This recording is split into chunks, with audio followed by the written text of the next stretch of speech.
Okay, Kurt. So, do you shoot with analog or digital?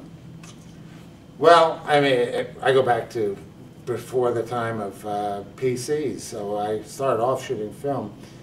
And I really liked it. I was reluctant to go to digital, but eventually there was just there wasn't an option. The quality of film had diminished so much that I went with digital. The thing that changed to me was that there was an absolute finality when you shot a piece of film. You know, film is chemically predisposed to respond to light, and just once if you want a single image.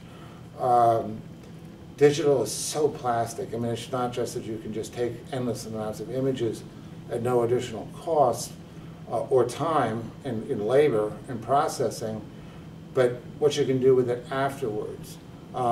It gives you so many more. Now I can be. I used to envy my friends who were painters because the way they could manipulate an image. I can do that with a photograph. And when I say that, I don't mean by having an elephant in the middle of Wallman Rink, skating rink in Central Park.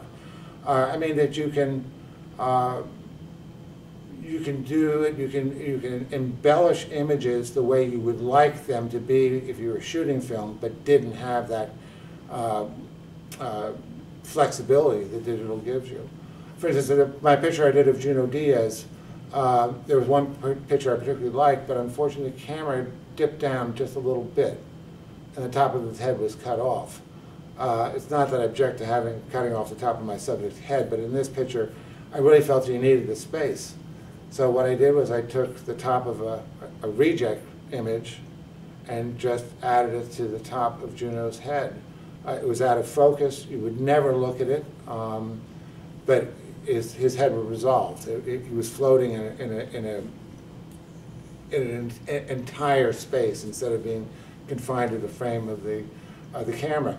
I could never have done that with film. I love being able to do that with digital. I don't miss film at all.